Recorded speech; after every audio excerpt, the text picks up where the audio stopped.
Saudade de conversar com vocês. Faz tempo que a gente não tem a oportunidade de conversar. E é sempre uma alegria muito grande podermos compartilhar uma reflexão, pensarmos juntos a respeito do Evangelho de Jesus, que nos é possível buscar conhecer hoje, esclarecido pela doutrina espírita.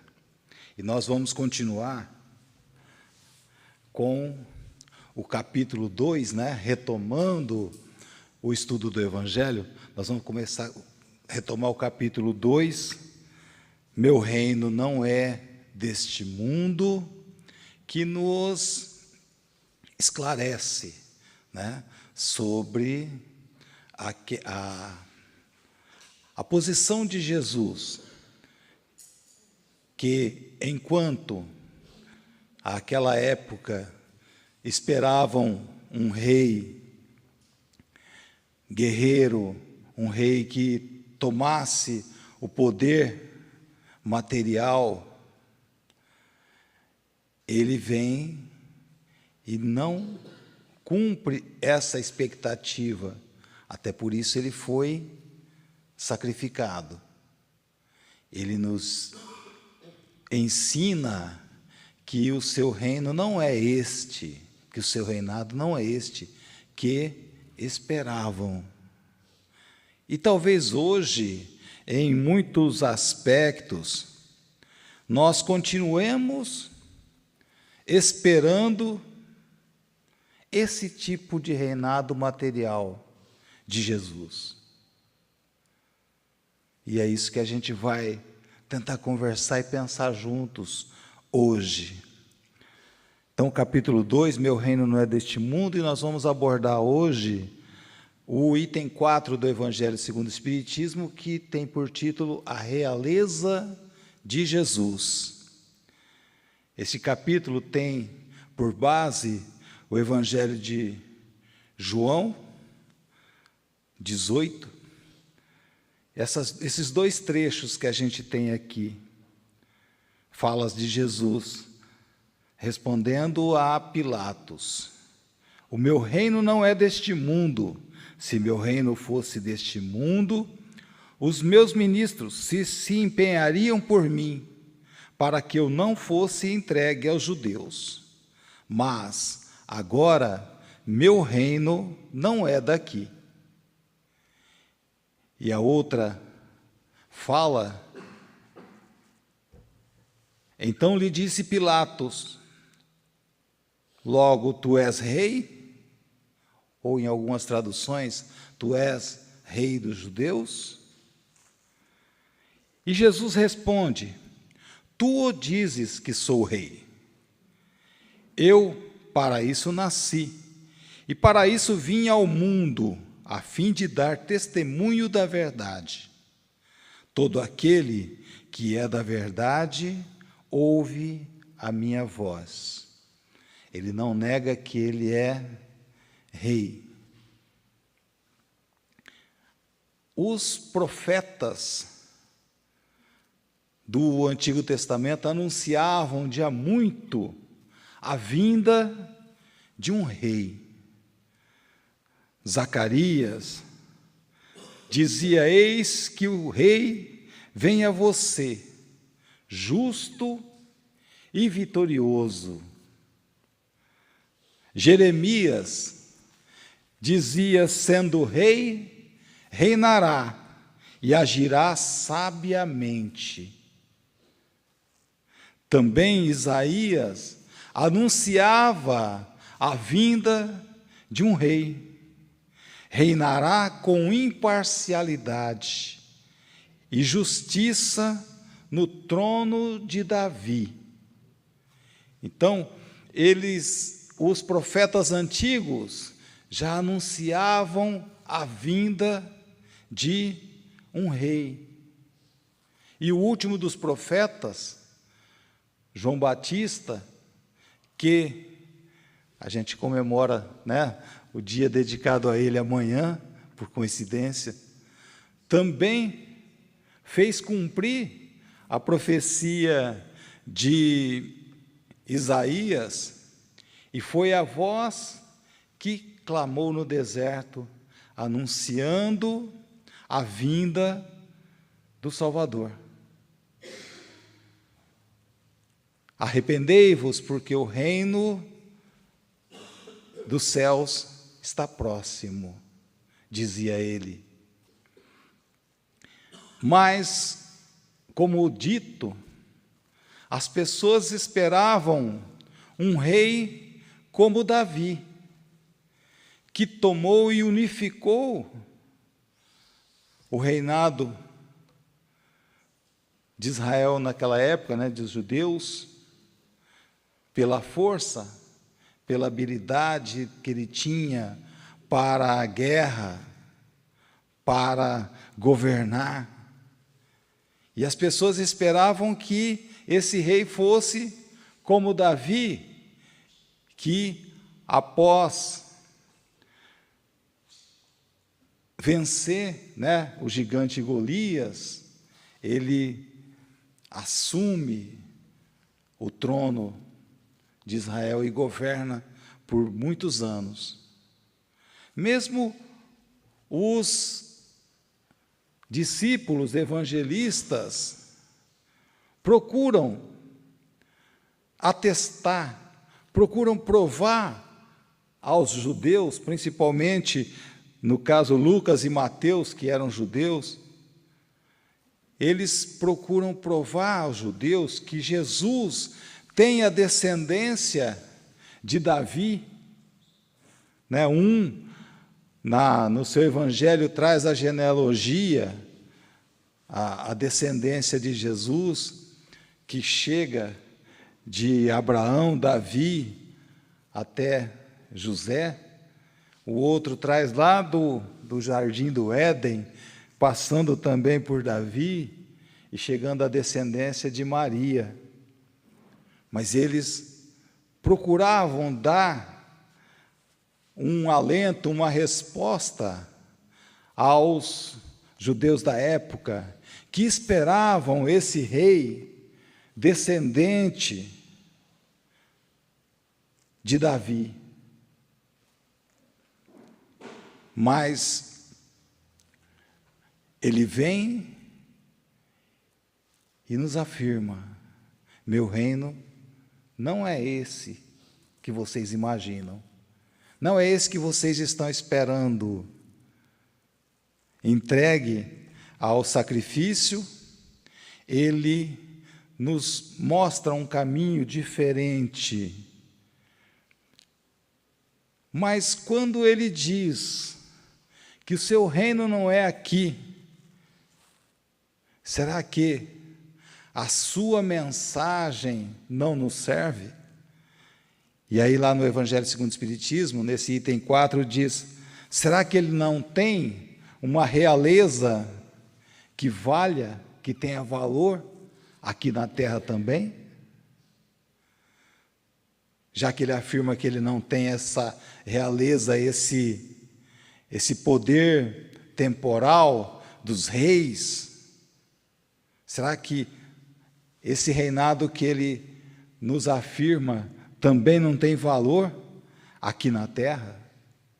Vamos pensar junto, o que é, quando a gente fala realeza de Jesus, o que a gente entende por realeza?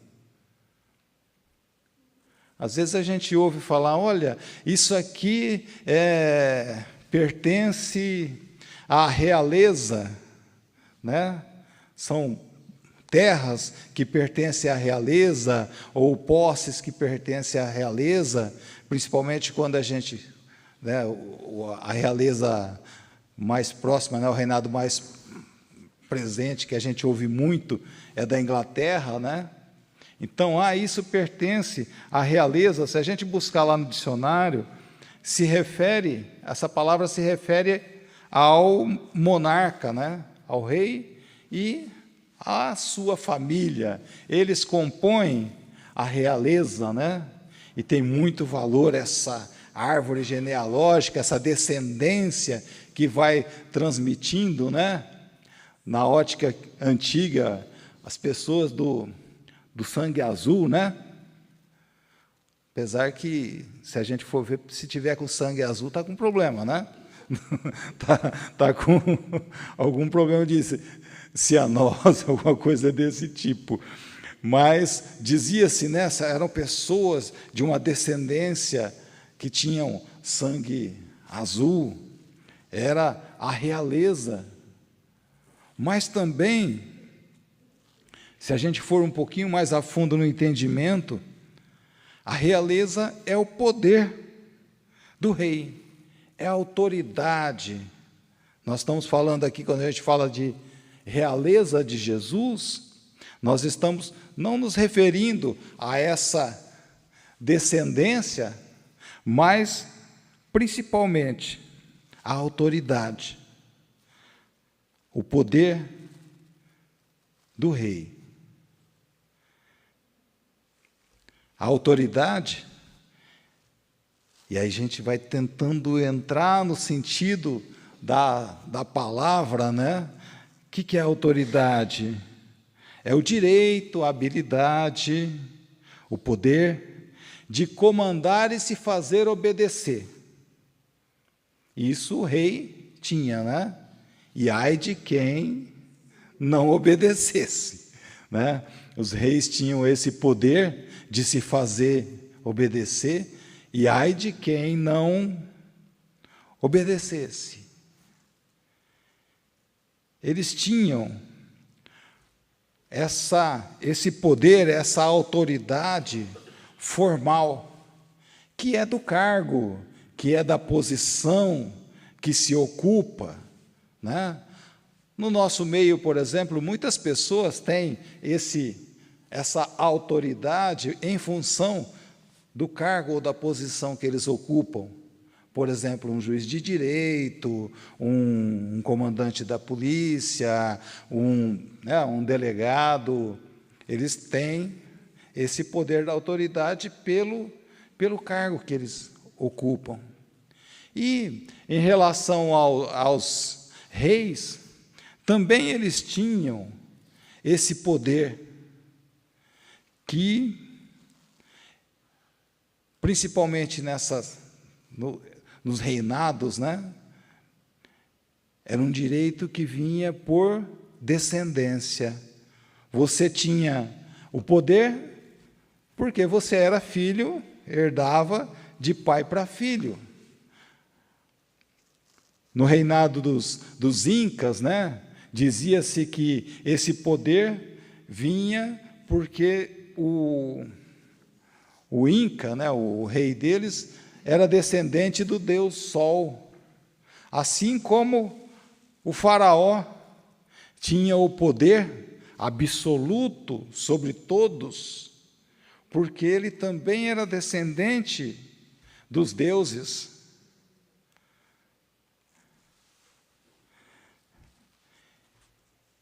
E assim também eram os monarcas, né, da Europa, Luís XV, Luís XIV, que eram chamados de de reis absolutistas, de reis sóis, né, porque eles tinham esse poder, essa autoridade. Mas de onde vinha essa autoridade? Da descendência. Eles já nasciam com essa autoridade e a sustentavam pela riqueza que eles possuíam, né? De comandar os exércitos, de terem posses, terras. Outros conquistaram essa autoridade pela guerra. Esse foi o Império Persa. Dominou praticamente o mundo conhecido da época, né? Alexandre o Grande, na força que ele tinha para a guerra, dominou uma boa parte do mundo pela força. Esse foi o Império Mongol. Também tomou conta de uma boa parte do mundo, com Gengis Khan, um guerreiro cruel e implacável, que impôs a sua autoridade pela força e pela violência. Esse foi o Império Romano, que também se estendeu por tantos e tantos, quilômetros de terras, dominou, inclusive, a Mesopotâmia, a área onde viveu Jesus. Todos esses impérios impostos pela força, pela violência, também passaram, sucumbiram, por maiores que tenham sido, sucumbiram. Hoje são ruínas sem vida. O título de reis, de poderosos, o poder que eles exerceram, passou. Eles tiveram, em determinado momento, o poder, a autoridade, mas não se sustentou através do tempo, porque eles impuseram pela força. Mas nem sempre o título de rei vem desse exercício simplesmente do poder temporal, de ser o governante.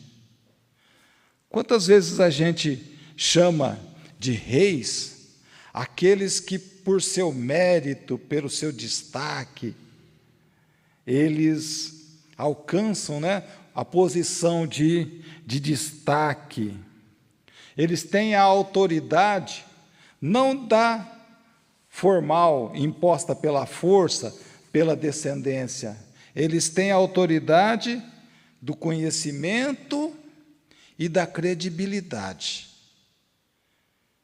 Eles têm a autoridade porque eles são especialistas, eles se destacam em suas capacidades e habilidades.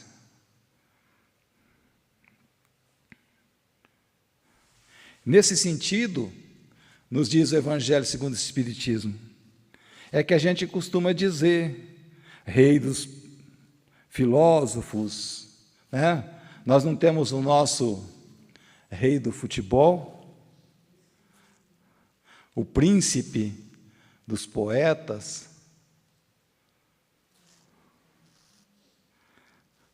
para quem é um pouquinho mais antigo, eu não olhei para você não, Cosme. O rei da voz, o Francisco Alves, o pessoal um pouquinho só mais novo, o rei. Pessoas que, por sua habilidade, por aquilo que eles representam, mereceram respeito e são chamados de rei.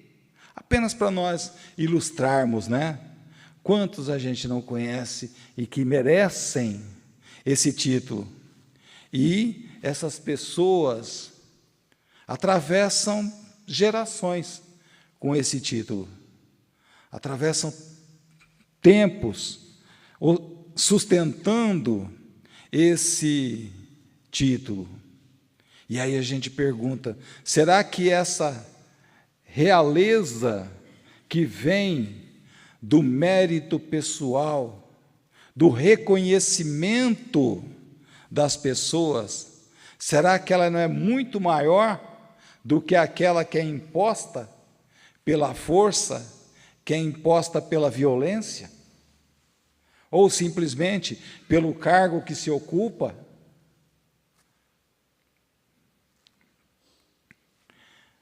Essa realeza que vem do mérito pessoal, do reconhecimento, essa autoridade que se impõe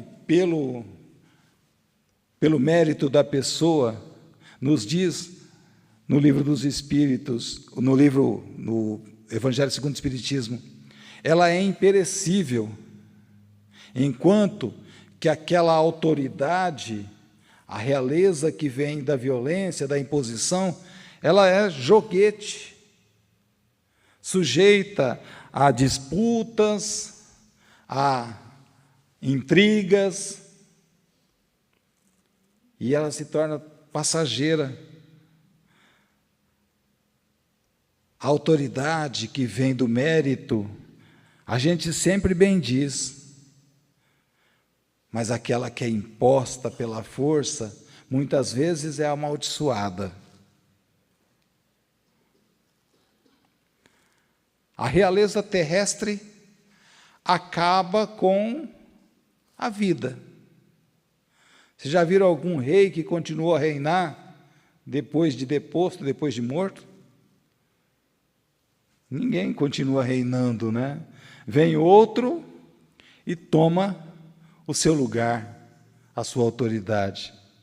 Mas aqueles que tiveram uma realeza moral, do reconhecimento das pessoas, permanecem até depois de ir embora desse plano físico. A gente continua respeitando e reverenciando as suas qualidades. Quantos que a gente ainda se lembra, né? Nós demos exemplo aqui do príncipe dos poetas, né? Castro Alves. A gente admira e respeita até hoje. Quem vai esquecer, por exemplo, né, no nosso país do futebol aqui, quem vai esquecer da genialidade de um Pelé? E tantas outras pessoas que foram reconhecidas pelo seu mérito. E Jesus? De onde vinha a sua autoridade? Da descendência de Davi? De onde vinha a autoridade de Jesus? Ele próprio nos responde: eu vim para dar testemunho da verdade. Todo aquele que é da verdade ouve a minha voz.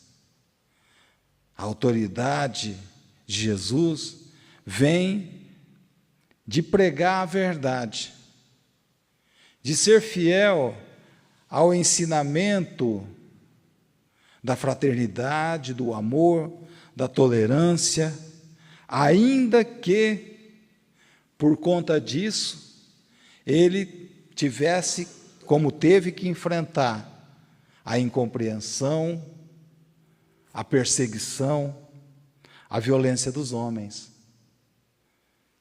Ele jamais se privou de pregar, dizer e viver a verdade. Não a verdade dos homens, não a verdade do poder material, daqueles que querem conquistar impérios, não a verdade daqueles que dominavam o templo e que faziam da religião simples negócio, meio de se enriquecer e de ter poder sobre as pessoas.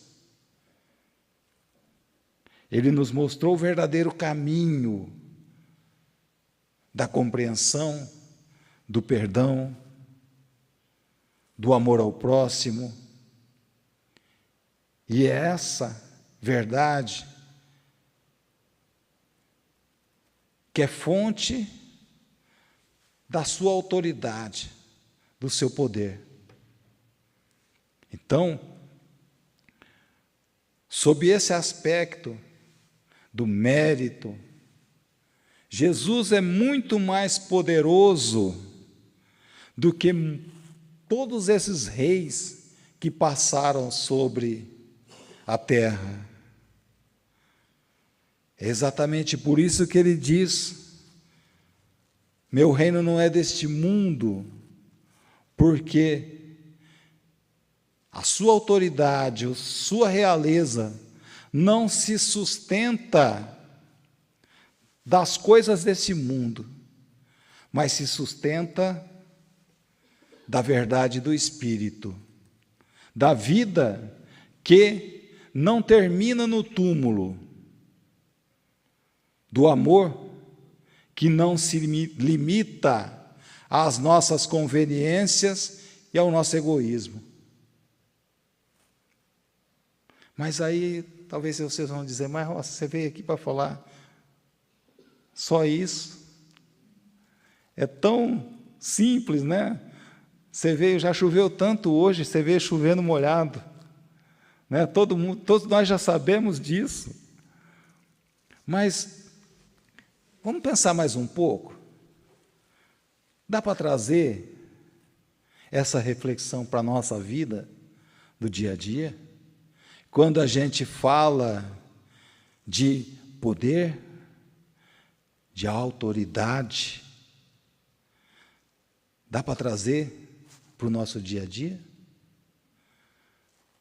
O tempo todo, nós estamos revezando a posição. Uma hora nós somos comandados, na outra nós comandamos, uma hora nós somos liderados, outra hora nós lideramos. E como que a gente exerce essa autoridade? Como que a gente encara essa autoridade? Quando temos a função de comandar, de onde a gente busca a nossa autoridade? Se somos administradores, chefes, numa entidade qualquer, numa empresa, é essa a nossa postura? A nossa autoridade, a gente busca nessa postura ou nessa?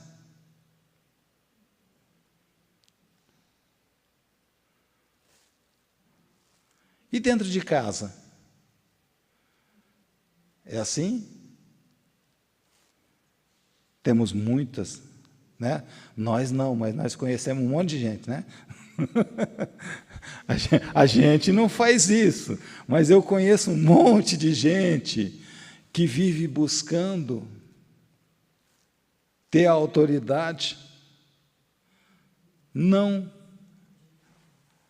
pelo mérito, mas tentando se impor pela violência, tentando impor a sua vontade aos outros. No próprio Evangelho segundo o Espiritismo, tem uma mensagem que diz: quantos são tiranos domésticos?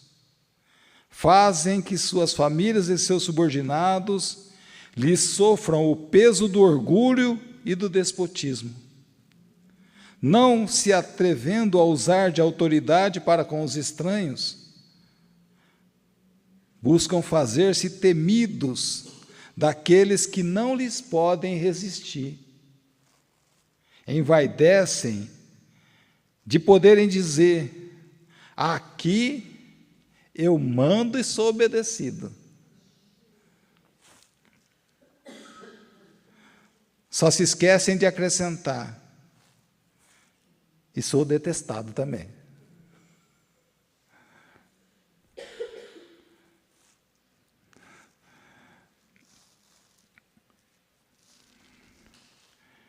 Então,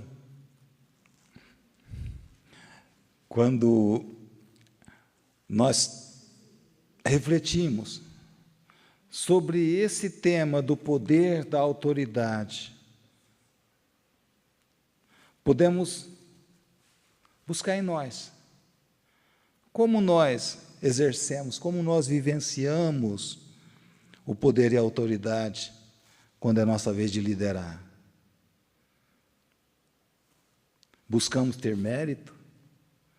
Buscamos ser respeitados, amados pelas nossas qualidades, pela nossa forma de tratar, pela nossa capacidade de nos interessar e termos carinho pelas pessoas?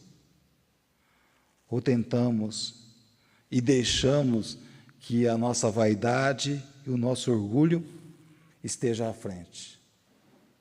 Porque se nós fizermos desse jeito, nós estamos seguindo a receitinha daqueles reis, né? Daqueles tiranos que tomaram o poder temporal, o poder da matéria. E, por outro lado, também podemos refletir na nossa relação com Deus, na nossa relação com a vida. Quem é o nosso Senhor? A quem temos servido? Agora nos colocando como subordinados, né? A quem nós temos servido? No Evangelho nos pergunta, né? A Deus ou a Mamon? A quem você serve? A quem você está seguindo?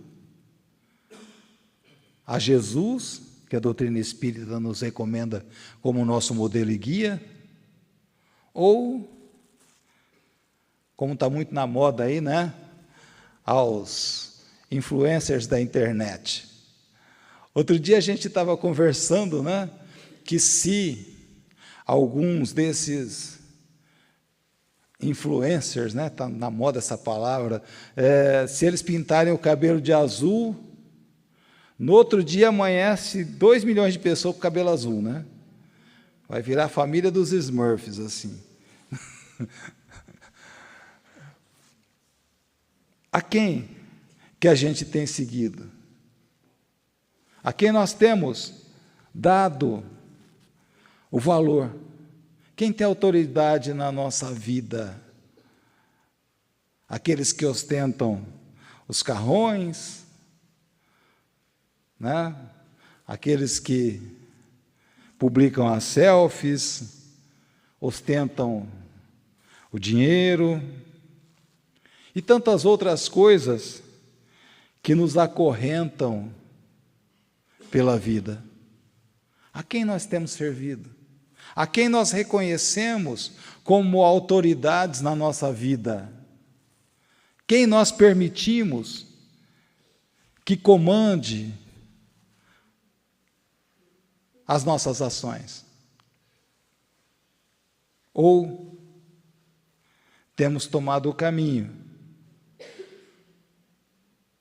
da caridade para com o próximo, do amor ao próximo, sem esperar recompensa, valorizando não as posses materiais, a forma, a beleza física, mas tomando para nós o caminho que Jesus nos propôs. Temos permitido que Ele seja a autoridade na nossa vida? Temos aceitado, como Ele nos disse, o seu jugo, que é leve? Porque os outros que tentam governar a nossa vida, nos impõem, nos obrigam, nos escravizam, exigem recompensas,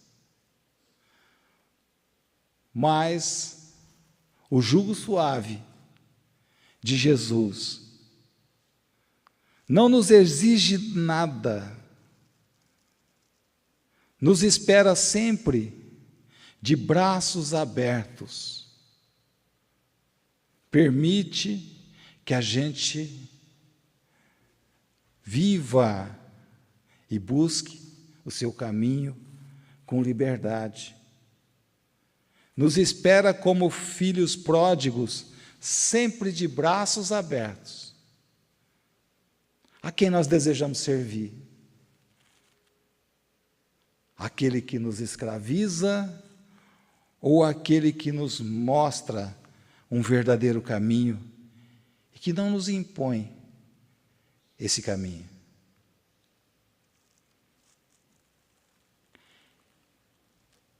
E para a gente terminar essa reflexão, o Evangelho que tem por base a nossa conversa de hoje, ele nos traz uma consolação muito grande, quando ele nos diz: mas agora meu reino não é desse mundo. Se agora não é, é porque vai ser. Não é agora, mas com certeza o reino de Jesus, o reino de Deus, há de ser implantado entre nós. Depende de cada um, depende da reforma interior de cada um de nós, e estarmos compartilhando desse mundo de justiça, de compreensão, de amor, depende do exercício que nós vamos fazer do nosso livre-arbítrio, da escolha que nós vamos fazer, de a quem nós queremos servir.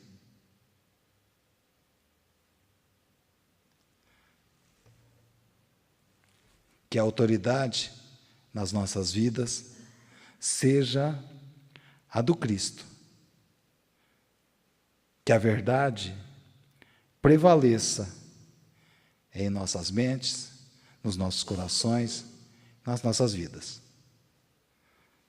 Obrigado pela companhia, obrigado por fazermos juntos essa reflexão, que a gente possa levar para casa, para o nosso dia a dia, e pensarmos no Evangelho de Jesus, porque ele não é aqui, para o centro, ele não é para a igreja, ele é para as 24 horas do dia.